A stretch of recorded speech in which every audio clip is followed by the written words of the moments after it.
విజయవాడ నగరంలో మరి సమస్యలు కోకొల్లలుగా ఉన్నాయి. ఇటువంటి సమయంలో వేసవి కూడా సమీపించింది. ప్రజలు చాలా సమస్యలతో ఇబ్బందులు పడుతున్న తరుణం. ఇటువంటి సమయంలో కార్పొరేటర్లు టూరు దాన్ని ఏ విధంగా చూడొచ్చు? ఆ టూర్ వల్ల ప్రజలకు ఒరిగేది ఏమన్నా ఉందా? ప్రజాధనం వృధా అవుతుందని భావించవచ్చా? కార్పొరేటర్స్ టూరు, విజ్ఞానయాత్ర వెళ్ళవచ్చు. దాన్నైతే మేము వ్యతిరేకించాం. విజ్ఞాన విహారయాత్రలకు వెళ్ళవలసిందే, తెలుసుకోవాల్సిందే. కానీ సందర్భాలు ఉంటాయి. ఆ సందర్భాలతో ఇప్పుడున్నటువంటి కార్పొరేటర్స్కి పని లేదు. అసలు ప్రీవియస్గా లాస్ట్ ఇయర్ కార్పొరేటర్స్ టూరు జరగలేదు. చాలా దారుణమైన పరిస్థితి ఏంటంటే, ఆశ్చర్యకరం, బహుశా భారతదేశంలోనే ఎక్కడా కూడా ఏ మున్సిపల్ కార్పొరేషన్లో కానీ, ఇంక్లూడింగ్ రాష్ట్ర ప్రభుత్వం కూడా అటువంటి నిర్ణయం చేసి ఉండదు.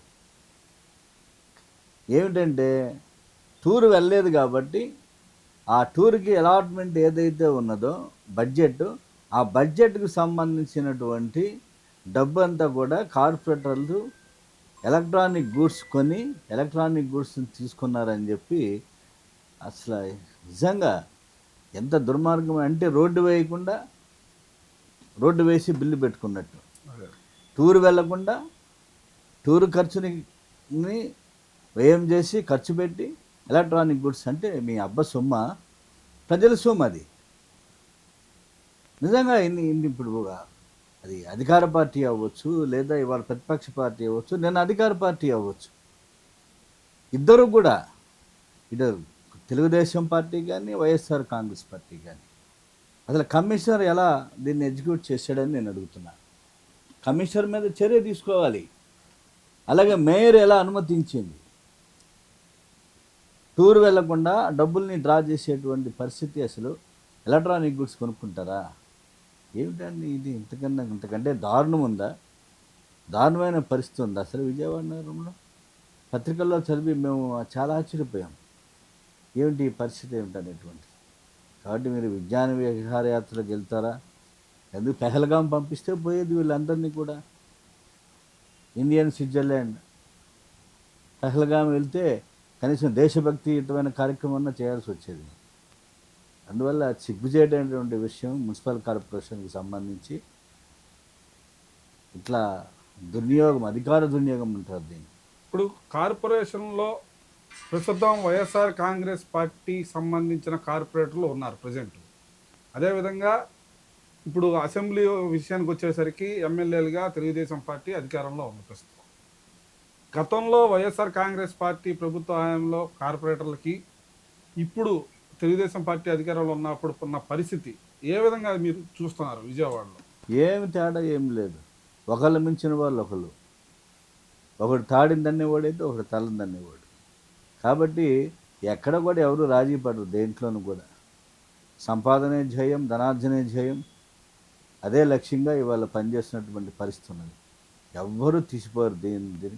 కాదేది అనర్హం అన్నాడు మహాకవి శ్రీశ్రీ. అలాగే వీరి యొక్క అక్రమ విధానాలకి ఏది అనర్హం కాదు, అన్నీ అర్హమే. దానికి కౌన్సిల్తో పని లేదు, స్టాండింగ్ కౌన్సిల్తో పని లేదు. ఏదైనా అద్భుతాలు సృష్టించేటువంటి ఘటన సమర్థులు కార్పొరేషన్లో ఇవాళ ఉన్నారు. ఓకే, ఇప్పుడు మీరు చూసుకున్నట్లయితే ఇటువైపు భారతీయ జనతా పార్టీకి సంబంధించిన ఒక ఎమ్మెల్యే ఉన్నారు, ఇటు రెండు వైపులా తెలుగుదేశం పార్టీకి సంబంధించిన ఇద్దరు ఎమ్మెల్యేలు ఉన్నారు. వీళ్ళ ఎమ్మెల్యేల పరిస్థితి అంటే ఇప్పుడు దాదాపు 10 నెలలుగా వస్తుంది. ఈ ఎమ్మెల్యేల పనితీరు మీరు అలా గమనించింది ఏంటి విజయవాడలో? ఇప్పుడు విజయవాడ పశ్చిమ నియోజకవర్గం ఉన్నది. ఎంతోమంది తమ్మిన పోతరాజు, మరిపిల్ల చిట్టి, పోతిన చిన్న, ఆసిఫ్ బాషా, సుబ్బరాజు, ఎంకే బేగ్, నాదరవల్లి లాంటి అనేక మంది, చివరికి అసలు అయ్యదేవర కాళేశ్వరరావు గారు లాంటి వాళ్ళు ఎమ్మెల్యేలుగా చేసేటువంటి స్థానం వాళ్ళ కూటమి ఒప్పందబద్ధంగా బీజేపీ అభ్యర్థికి మేము ఆ రోజునే చెప్పాము, ఈ అభ్యర్థి ప్రజలకు అందుబాటులో ఉండేవాడు కాదు. ఈయన ఒక కార్పొరేట్ వ్యాపారస్తుడు, ఒక పారిశ్రామికవేత్త. ఈయన తీసుకువచ్చి ప్రజల సమస్యను పరిష్కరించమంటే పరిష్కరించారు. కాబట్టి వాళ్ళు విజయవాడ వెస్ట్ కాన్స్టిట్యున్సీలో ఎలా ఉన్నాడని టూరిస్ట్ ఎమ్మెల్యే. కాబట్టి ఆయన కోసం మనం ఎక్కడ పోవాలి? అమెరికా పోవాలా సమ్మర్లో? లేకపోతే ఆస్ట్రేలియా పోవాలా? మలేషియా పోవాలా? సింగపూర్ పోవాలా? జమ్మూ కాశ్మీర్ పోవాలా? కాబట్టి ఇదే టూరిస్ట్ ఎమ్మెల్యే. ఎవరో ఒక వంది మాగధులను పెట్టి, గుమస్తాలను పెట్టి ప్రజల కోసం సర్వీస్ చేసే పరిస్థితి తప్పింది. ప్రత్యక్షంగా ప్రజల్లోకి వచ్చి సమస్యను పరిష్కరించేటువంటి ఎమ్మెల్యే అయితే కాదు. కాబట్టి మేము టూరిస్ట్ ఎమ్మెల్యే అని చెప్పేసి అంటున్నాం. టూరిస్టుగా వచ్చి అట్లా కనపడి అలా వెళ్ళిపోయేటువంటి టూరిస్ట్ ఎమ్మెల్యే. మరి ఇప్పుడు గద్దె రామ్మోహన్, బోండా ఉమామహేశ్వరరావు గారి గురించి? గద్దె రామ్మోహన్ ఆయన కొంతమేరకు ప్రజల్లో అప్పుడప్పుడు కనపడుతూ ఉంటారు, తిరుగుతూ ఉంటారు. ఎవరైనా చనిపోయినా కానీ ఆయన ఎప్పుడు కూడా ఒక ఇస్త్రీ పెట్టే, ఒక పునుగుల బండి, ఎవరైనా చనిపోతే ఒక 10,000 రూపాయల ఆర్థిక సహాయం ఇవి అందజేస్తూ ఉంటారు. కాబట్టి కనీసం ఆయన ఎమ్మెల్యే కనీసం ప్రజల మధ్యనన్నా కనపడుతూ ఉన్నాడు ఆయన. అలాగే సెంట్రల్ ఎమ్మెల్యే గత అనుభవాలను దృష్టిలో పెట్టుకొని కొంచెం ఆయన జాగ్రత్తగా పనిచేసుకుంటే ఒక మంచి ఎమ్మెల్యేగా ఆ వర్త్ ఉంది, ప్రజలోకి వెళ్ళే చొరవ ఉన్నది. కాకపోతే గత అనుభవాలను దృష్టిలో పెట్టుకొని దాని నుంచి గుణపాఠం తీసుకొని చేసుకుంటే బికమ్ ఏ గుడ్ ఎమ్మెల్యే. అందుట్లో ఏమి సందేహం లేదు. ఓకే, ఇప్పుడు మనం చూసుకోవచ్చు, మాజీ ఎంపీ కేశినేని నానికి ప్రస్తుత ఎంపీ కేశినేని శివనాథ్ చిన్నీకి మధ్య కొద్ది రోజులుగా వార్ జరుగుతుంది. ఒకరికొకరు బయటకు వచ్చి మాట్లాడుతున్న పరిస్థితి. అసలు ఈ వార్ రావడానికి గల కారణం ఏంటి? వీళ్ళిద్దరూ మాట్లాడుకోవడం సమంజసమా? బహుశా ఇద్దరు అన్నదమ్ముల మధ్యన వైరం ఉన్నది, రాజకీయ వైరం ఉన్నది, అన్ని రకాలంగా వైరం ఉన్నది అటువంటిది ఓపెన్. కేశినేని నాని 10 సంవత్సరాల పాటు విజయవాడ నగరానికి ఆయన సేవలు అందించాడు. ఆయన మీద ప్రజల్లో కూడా గుడ్ ఒపీనియనే ఉన్నది. ఆయన మీద ఏమీ అవినీతి పడనేటువంటి మచ్చ అయితే నాకైతే తెలియదు, పడలేదు. టాటా కంపెనీస్ తీసుకురావటం కానీ, రూరల్ ఏరియాలో టాటా సర్వీసెస్ని ఉపయోగించుకోవటంలో ఇవాళ గౌరవనీయులు విద్యాశాఖ మంత్రులు నారా లోకేష్ గారు కూడా టాటా వాళ్ళతోటి వాళ్ళని తీసుకొచ్చి పెట్టుబడులు పెట్టించి అన్ఎంప్లాయ్మెంట్ని పోగొట్టాలని చెప్పేసి చూస్తున్నారు, ఎంప్లాయ్మెంట్ క్రియేట్ చేయాలని చూస్తున్నారు. అలాగే విజయవాడ పార్లమెంట్ సభ్యుడిగా ఆ రోజునే కేశినేని నాని గారు ఆయన తీసుకొచ్చాడు. You have a done good job. అందుట్లో ఏమి వ్యక్తిగత వైరం ఉండొచ్చు, కుటుంబ వైరాలు ఉండొచ్చు. ఒక పెద్ద విషయం ఏమిటంటే 3 ప్రధాన పార్టీలకు పోటీ చేసినటువంటి వాళ్ళందరూ వాళ్ళ కుటుంబీకులే. కేశినేని నాని గారు, కేశినేని చిన్ని గారు, కాంగ్రెస్ పార్టీ తరఫున పోటీ చేసినటువంటి వల్లూరు భార్గవ మేనల్లుడే. అంతా ఆ ముగ్గురు కూడా ఒకే కుటుంబానికి చెందినటువంటి వ్యక్తులు. కాబట్టి కేశినేని నాని గారు గలమిప్పిన దాని మీద ప్రభుత్వం లేదా ఉన్నటువంటి కోర్టులో పరునష్టం దావాలు వేయటం కాదు, ప్రూఫ్ చేయాలి, ఆధారాలతో సహా ప్రూఫ్ చేయాలి. పరునష్టం దావాలు ఏముంది? అందరూ వేస్తారు పరునష్టం దావా. అందువల్ల ఇప్పుడున్న ఎంపీ గారి మీద వస్తున్న ఆరోపణలు కూడా చూస్తున్నాం. మేము కూడా ఫైట్ చేసాం ఇసుక విషయంలో, అక్రమంగా రవాణా చేసినటువంటి సందర్భంలో. అందువల్ల కొంతమేరకు సక్సెసీడ్ అయ్యాం. కానీ అటువంటి ఆరోపణలు సహజ సంపదని అక్రమంగా తరలించేటువంటి దాన్ని అది ఎవరైనా వ్యతిరేకించవలసిందే. అందులో అటువంటి ఆరోపణలు వచ్చినప్పుడు క్లీన్గా ఉండాల్సినటువంటి అవసరం ఉన్నది. గౌరవమైనటువంటి స్థానంలో ఉన్నటువంటి వారు చాలా జాగ్రత్తగా ఉండాలి. ఆరోపణలు వచ్చినవి ఆధారాలతో సహా నిరూపించండి. పురసా సంబంధించిన వచ్చినవి. అందువల్ల సహజంగా ఆయన దగ్గర ఏమి సాక్ష్యాలు ఉన్నాయో మనకు తెలీదు. నాని గారి దగ్గర. ఈయన దాన్ని తిప్పికొట్టే విధంగా సమర్థవంతంగా ఒక కోర్టు అనేటువంటి ఆయుధమే కాకుండా ప్రజాబాహుల్యంలోకి వెళ్ళిపోయింది ఇది. దాదాపు పత్రికాముఖంగా ప్రతిరోజు ప్రతి ఛానల్స్లో కూడా ఇద్దరి గురించే వచ్చినటువంటి పరిస్థితి ఉన్నది. ఇద్దరు కూడా గౌరవమైన కుటుంబాలకు సంబంధించినటువంటి వారు కాబట్టి అందువల్ల ఎంపీ గారు కూడా దాన్ని రిమూవ్ చేసుకోవటానికి ఇది కరెక్ట్ కాదు అనేది ప్రూఫ్ చేయడానికి ఆయన ప్రయత్నం చేయాలి. ఓకే. ఆ వైపుగా తెలుగుదేశం పార్టీ అధిష్టానం కూడా కృషి చేయాలి, నిర్ణయం చేయాలి. ఊరికే వ్యక్తిగత విమర్శలకు ఎవరైనా మంచిది కాదు. వ్యక్తిగత విమర్శలు అనవసరం సార్. దానివల్ల ఎవరికి ప్రయోజనం లేదు. ప్రతివాడు మాట్లాడతాడు, స్థాయి లేనివాడు కూడా వ్యక్తిగత విమర్శ చేస్తాడు. కానీ అది కాదు కదా మనకు కావాల్సింది. వాస్తవాలు కావాలి. ఒక ఒక ఇద్దరు ముఖ్యమైనటువంటి ఉన్నత ప్రజాప్రతినిధి స్థాయిలో ఉన్నటువంటి వాళ్ళు, ఒక ఆయన మాజీ, ఒక ఆయన ప్రస్తుతం ఆరోపణలు చేసినప్పుడు, ఇప్పుడు ప్రస్తుతం ఎవరైతే బాధ్యతల్లో ఉన్నారో వాళ్ళ మీద ఎక్కువ బాధ్యత ఉంటుంది. కాబట్టి దాని ఆధారాలతోటి it was false, it is false అనేటువంటిది క్రియేట్ చేస్తే క్లియర్. ఓకే.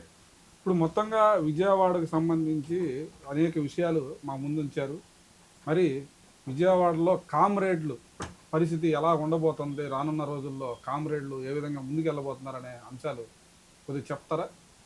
విజయవాడ నగరం లేదా ఎన్టీఆర్ జిల్లా లేదు ఆంధ్రప్రదేశ్లో మేము ప్రభుత్వం చేసేటువంటి హామీలు ఏమైతే ఉన్నాయో, సూపర్ 6 హామీలు అమలు చేయాలనే దాన్ని అది వెంటబడతాం, పోరాటం చేస్తాం. దానిలో భాగంగానే మా కృషి ఫలితంగా, మా పోరాట ఫలితంగానే 3 సెంట్లు 2 సెంట్లు, పట్టణాల్లో 2 సెంట్లు, గ్రామాల్లో 3 సెంట్లు జీవోని చంద్రబాబు నాయుడు గారి ప్రభుత్వం ఇష్యూ చేసింది. కాబట్టి ఆ జీవోని ఇంప్లిమెంట్ చేయాల్సినటువంటి అవసరం ఉన్నది. కాబట్టి ఇవాళ అలాగే టిట్కో హౌసెస్కి సంబంధించి ఆ టిట్కో హౌసెస్ బకాయిలు ఏవైతే ఉన్నాయో, ఎల్ఎన్టీ వాళ్ళవి, ఎన్ఎస్సి వాళ్ళవి, వాళ్ళన్నీ క్లియర్ చేసి అవి ప్రజలకు అందుబాటులోకి తీసుకురావడానికి ఈ ప్రభుత్వం కృషి చేయాల్సిన అవసరం ఉన్నది. అలాగే ఇంకా మహాలక్ష్మి పథకం అని చెప్పేసి, అలాగే వాహన మిత్ర, ఇంకా తల్లికి వందనం, ఇవన్నీ కూడా ఆయన చేసినటువంటివి. సూపర్ 6 పథకాలని అమలు చేయాలని చెప్పి ఆ వైపుగా పోరాటం చేస్తాం. అలాగే రాబోయేటువంటి కాలంలో స్థానిక సమస్యల మీద కూడా కమ్యూనిస్ట్ పార్టీగా, ప్రత్యేకించి లెఫ్ట్ యూనిటీ, అది ప్రజలు కూడా ఈ రోజున ఆలోచించాల్సిన అవసరం ఉన్నది. కేవలం మీ కంటి ముందు ఉండేటువంటి లీడర్స్ని కాకుండా, పార్టీలను కాకుండా, నిత్యం మీకోసం ఉద్యమం చేసేటువంటి వాళ్ళని కాకుండా, ఆ సమయానికి ఎవరు రూపాయి చూపిస్తే వాళ్ళకి ఓట్లేసేటువంటి దౌర్భాగ్య పరిస్థితి నుంచి ప్రజలు బయటపడాలి. డాక్టర్ బాబాసాహెబ్ అంబేద్కర్ కాన్స్టిట్యూషన్లో ఏం చెప్పారో నేను మరొకసారి పాత్రికేయముఖంగా గుర్తు చేస్తున్నాను. నేను నా దేశానికి ఒక ఉన్నతమైనటువంటి ప్రజాస్వామ్యాన్ని అందిస్తున్నా. ఆ ప్రజాస్వామ్యంలో కత్తి కంటే పదునైనటువంటి ఆయుధాన్ని ఇస్తున్నాను, అదే ఓటు హక్కు. ఆ ఓటు హక్కు సక్రమంగా వినియోగించబడితే ఈ దేశంలో ప్రజాస్వామ్య వ్యవస్థ పరిఢవిల్లుతుంది, అమ్ముడుపోతే నాశనం అవుతుందని చెప్పేసి 1956లో డాక్టర్ బాబాసాహెబ్ అంబేద్కర్ చెప్పారు. కాబట్టి ప్రజలు విజ్ఞతతో ఆలోచించాలి. కాబట్టి ప్రజల కోసం పనిచేసేటువంటి ప్రశ్నించే గొంతు కమ్యూనిస్టులు. కాబట్టి కమ్యూనిస్టులకి పట్టం కట్టడం ద్వారా టూరిస్ట్ ఎమ్మెల్యేలని, లేదు అప్పటికప్పుడు వచ్చి ఓ 10 రూపాయలు చేతిలో పెట్టి వెళ్ళిపోయే వాళ్ళని వెనుకుంటే మన పరిస్థితులు ఇంతే. బెజవాడ బాగుపడదు. విజయవాడ మహానగరం కావాలి, గ్రేటర్ విజయవాడ కావాలి. ఎవరైనా దాని గురించి ఆలోచిస్తున్నారు. గ్రేటర్ విజయవాడ గురించి, అమరావతి అభివృద్ధి కావాల్సిందే. విజయవాడ నగరాన్ని 3 ముక్కలు చేశాడు వైఎస్ జగన్మోహన్ రెడ్డి. ఆయన రాష్ట్రాల్లోని 3 ముక్కలు కాదు, విజయవాడ నగరాన్ని 3 ముక్కలు చేశాడు. ఏంటి 3 ముక్కలు? ఒకటి Kondapalli municipality, Vijayawada corporation, Tadigadapa municipality. ఇది ఈ 35 గ్రామాలు కలిపి విజయవాడ మహానగరం, గ్రేటర్ విజయవాడ అవ్వాలనేటువంటి దాంతో చేసినటువంటి నిర్ణయాలన్నీ కూడా తొంగలో కలిసిపోయింది. కాబట్టి చంద్రబాబు నాయుడు గారి మానస పత్రిక గ్రేటర్ విజయవాడ. కాబట్టి సీఎం ఆ వైపుగా చర్యలు తీసుకుని విజయవాడని అభివృద్ధికి, విజయవాడ నగర అభివృద్ధికి, గ్రేటర్ విజయవాడ కావటానికి కావాల్సినటువంటి చర్యలని తీసుకోవటానికి ఎంపీ కృషి చేయాలి, ముగ్గురు ఎమ్మెల్యేలు కూడా కృషి చేయాల్సినటువంటి అవసరం ఉన్నది. అలాగే ఎన్టీఆర్ జిల్లాలో ఉన్నటువంటి ప్రతి ఎమ్మెల్యేలు కూడా రాష్ట్ర కేంద్రం విజయవాడ అభివృద్ధికి తమ వంతు కర్తవ్యాన్ని, తమ వంతు బాధ్యత నిర్వర్తించాలని చెప్పేసి నేను మీడియా ద్వారా కోరుతున్నాను. ఓకే, ఇది చూశారుగా మొత్తంగా విజయవాడకు సంబంధించి అనేక అంశాలని మరి సిపిఐ జిల్లా కార్యదర్శి అయిన దూరంపూడి శంకర్ గారు అనేక విషయాలు మన దగ్గర ఉంచారు. మళ్ళీ మరొక అంశంతో మళ్ళీ మీ ముందుకు వస్తాం. అప్పటి వరకు నమస్కారం.